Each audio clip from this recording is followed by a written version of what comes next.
ஒரு வார்த்தை போதும் ஒருவருடைய வாழ்க்கையை முழுவதுமாக மாற்றுவதற்கு. என்னை எல்லோருமே ஏமாற்றிவிட்டார்கள். எனக்கு யாரும் இல்லை. என் கனவுகள் கூட கலைந்து விட்டது. இனி வாழ்வதற்கு கூட விருப்பமில்லை. மனம் உடைந்து போய்விட்டது. எல்லாமே வெறுப்பாக இருக்கிறது என்று நீங்களே நினைத்து அழுது கொண்டிருக்கிறீர்களா? அப்போ இந்த வீடியோவை முழுமையாக பாருங்கள். வீடியோவின் முடிவில் உங்களுக்குள் நிச்சயமாக ஒரு மாற்றம் வரும். நீ சத்தம் இல்லாமல் அழுவதை நான் புரிந்து கொள்கிறேன். ஆனால் உன் கண்ணீருக்கு ஒரு மதிப்பு இருக்கிறது. உன் கண்ணில் இருந்து விழும் ஒவ்வொரு கண்ணீர் துளியும் 1000 கதை சொல்லும். எனக்கு தெரியும். உன்னிடம் கேட்கிறேன், யாருக்காக அழுகிறாய்? உன்னை ஏமாற்றியவர்களுக்காகவா? உன்னை அவமானப்படுத்தியவர்களுக்காகவா? இல்லை, தொலைந்து போன உன் கனவுகளுக்காகவா? எழுதி முடித்த பக்கங்களுக்காக நீ வருந்திக் கொண்டிருக்கிறாய். நீ எழுதி முடிக்காத பக்கங்கள் எத்தனை எத்தனை இருக்கின்றது என்பதை மறந்து விட்டாயா? நீ அழுவதற்கு ஒரு அர்த்தம் இருக்க வேண்டும். நீ துடிப்பதற்கு ஒரு அர்த்தம் இருக்க வேண்டும். நீ விழுந்ததற்கு ஒரு அர்த்தம் இருக்க வேண்டும். இது உன்னுடைய கடைசி அத்தியாயம் இல்லை. இது வெறும் பக்கங்கள் மட்டும்தான். உன்னால் அழித்து விட்டு மீண்டும் எழுத முடியும். இல்லாவிட்டால் கிழித்து எறிந்து விடலாம். நினைத்துப்பார், உன் இதயத்தின் மூலையில் ஒரு சிறு நம்பிக்கை இருக்கிறது.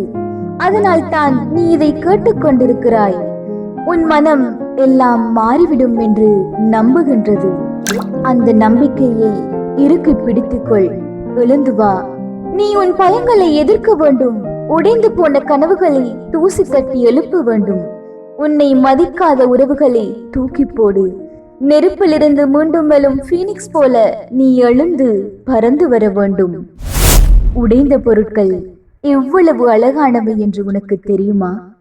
உடைந்த மேகங்கள் தான் மழையை பொழியச் செய்கின்றன. உடைந்த நிலம் தான் அறுவடை தரும் வயலாகிறது. உடைந்த விதைகள் தான் புதிய செடிகளாய் முளைத்து வருகிறது. உடைந்து போன உன் இதயத்தையும் நம்பு. அது பல தடைகளை வலிகளை தாங்கி பலம் பெற்றிருக்கிறது. நெருப்பை வென்ற தங்கம் போல. உன் இதயம் உன்னை அழகிய கனவுகளுக்கு அழைத்து செல்லும். நம்பு, எல்லாம் சரியாகிவிடும். சில நேரங்களில் உனக்கு சரிவராத ஒரு விடயம்தான் உனக்கு நடந்த ஆகச்சிறந்த விடயமாக இருக்கும். வாழ்க்கையில் சில இடங்களில் நீ நின்றுதான் ஆக வேண்டும்.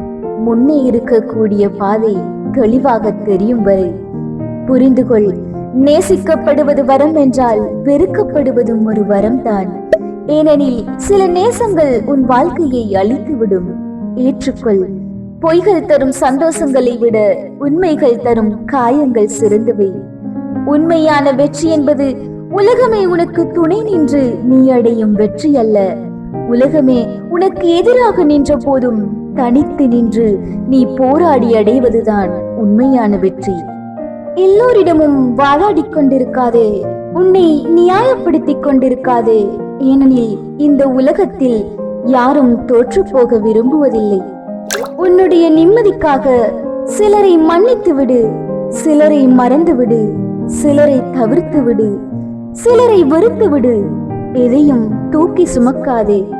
அது அதன் போக்கில் அவற்றை விட்டுவிடு. ஒவ்வொரு மனிதனும் இரட்டை கதைகளோடு தான் வாழ்கிறான். ஒன்று அவன் வாழ்ந்து கொண்டிருக்கும் கதை, இன்னொன்று அவன் வாழ ஆசைப்பட்ட கதை. உன் கண்ணீரை கடலாக்கி கொண்டிருப்பதற்கு பதிலாக அதை நெருப்பாக மாற்றிக்கொள். உன் இதயத்தில் எரிந்து கொண்டிருக்கும் அந்த சிறிய நெருப்பை பேரதிர்வாக மாற்றி உன் வாழ்க்கையை பிளந்து எழுந்து நில். சில நேரங்களில் அமைதியாக இருப்பது மிகப்பெரிய பதிலாக இருக்கும். ஒவ்வொரு யுத்தத்திலும் வெல்ல வேண்டியதில்லை. சில யுத்தங்கள் பயனற்றவை. இந்த வீடியோ உங்களுக்கு பிடித்திருந்தால் சப்ஸ்கிரைப் செய்துவிட்டு கமெண்ட் செய்யுங்கள். உங்கள் நண்பர்களுக்கும் பகிருங்கள். இன்னொருவருக்கும் பயனுடையதாக இருக்கலாம்.